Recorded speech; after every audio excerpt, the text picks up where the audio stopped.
Hi, my name is Sharika, and I'm your growth partner, career advisor, career advancement mentor, and I provide insights and practical guidance based on my own years of experience within the corporate space to other professionals who are currently still in corporate, specifically those in accounting, to help them navigate from where they are now to understand how to get to where they want to be, or even if they're already where they want to be, helping them to understand what's next. How do I continue to find that fulfillment in my career? Excuse me. And so today I want to talk about something that's very near and dear to us, although it shouldn't be, and that's our inner critic. So the inner critic, that's the thoughts, the words, the things that we say to ourselves that keeps us from going to the next level. It keeps us stuck in our comfort zone. It's that no, don't, stop, you can't, you shouldn't, you're not enough, you're not smart enough, you don't know enough, you don't have the right experience. All of those different things that we say to ourselves, not even what other people may say or think about us, but things we say to ourselves that keep us bound to where we are and honestly have us living in fear of what's next, living in fear and keeping us from going to that next level within our lives, within our professional careers, um, all areas, honestly. And so I want to start off first by we need to acknowledge that inner critic. We can't just say, oh, that's a negative thought, let me forget it. No, we have to acknowledge it, because if we acknowledge it and even give some sort of form to it, like what does that inner critic look like for me? If it were a person, it would look like what? Because if we give it form, if we give it thought, then when it comes, it helps us to more easily say, you know what, I recognize it, I see you, get out, get out of this space, you're not welcome here. And so versus just ignoring it, and all we're really doing is just pushing it to the side to come back probably a few minutes later. And so what are those moments when that inner critic tends to come? We need to pay attention to that. Is it a particular physical environment, a particular emotion that then is followed by the inner critic? Or could it be whenever we have a presentation coming up, that inner critic starts to speak to us? What are those moments that we know tends to bring out the inner critic? Because if we can acknowledge those moments, then before we even get to that point, before we even reach that destination, before we even start thinking too hard about that presentation, we can start saying things to combat the inner critic. We can tell it how, you know what, I know I can do it well because I've done it well before. I can do it well because I know who I am. I can do it well because I have experience in this area. I can do it well because this is my comfort zone. This is my purpose. And no, I may not be perfect, because that's where we get caught up sometimes in thinking just because we make a mistake or just because we don't do something as well as we feel like we should have, then our inner critic has some validity to it. It doesn't. We're human. We make mistakes. I don't care how professional you are. I don't care how much experience and knowledge you have in an area, in a particular subject. You can still make mistakes. You can still be wrong. There are still things to know. So understanding that and embracing that part of yourself is another thing that helps to eliminate that inner critic. So give the inner critic some a form. Acknowledge where you are when it comes up, how it makes you feel, all of these different things, so that as you approach certain situations in life, you know what? This is one of those times where that critic tends to speak negatively to me. Last time when I had to, make this big presentation, last time when I had to go talk to my manager, my critic came in and I wasn't even able to advocate for myself and say the things that I wanted to say because I was stuck in fear. And so speaking positively to yourself, or even being in a better environment, or listening to something that you know helps put you in a better place, are all ways that we can effectively eliminate or reduce our inner critic. And so that's the first thing. And now, one of the best ways to reduce or fight off that inner critic is to recognize our highest self.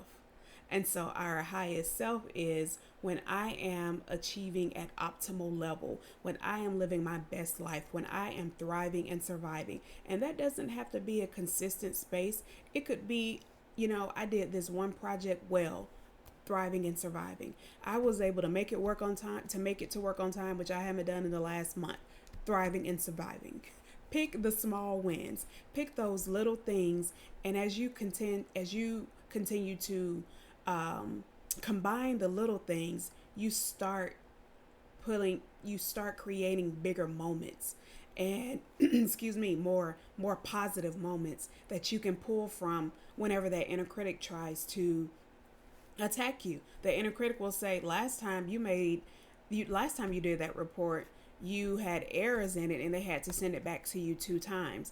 But then your highest self says, yep, that happened. And not only was I able to correct the errors, but I was still able to provide them with the information that they needed in a timely manner. And now they're asking me to do it again. Why? Because they were pleased with my work.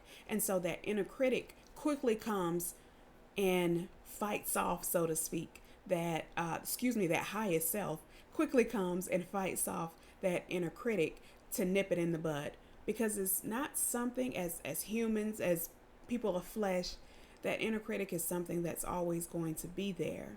However, we don't have to let it continue to live rent free within our mind. If we operate out of our highest self, we acknowledge our highest self and give it a space too. If I'm in my highest self, what do I look like? What are the words that I'm saying? What is the environment that I'm in? How do I operate? And take deliberate steps to operate within that person. Because as we continue to operate within that person, you know the term fake it till you make it? Fake it till you make it. As you operate in that person, you walk with your head held high, even though you're in the inside, that inner critic is saying everybody's watching you, everybody's looking at you. But you know what? I look good. And as you continue to shut that inner critic down, your highest self gains more and more and more momentum, so that even before the inner critic has the first mumble, that first word in your head, that first negative whatever, you're already like, you know what, I'm not going to allow myself to get in that space. Before you're even there, I'm not going to allow myself to get in that space. I'm going to read my word. I'm going to listen to positive talk, give myself my own positive self-talk. I'm going to surround myself with people who lift me up, who inspire me, or put myself in a physical space. Maybe that's just taking a walk outside.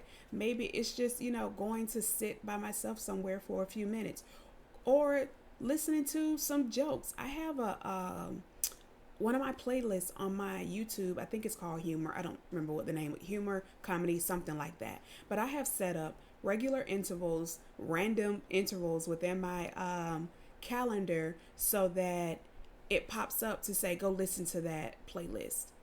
And I do that because it makes me happy. It makes me smile.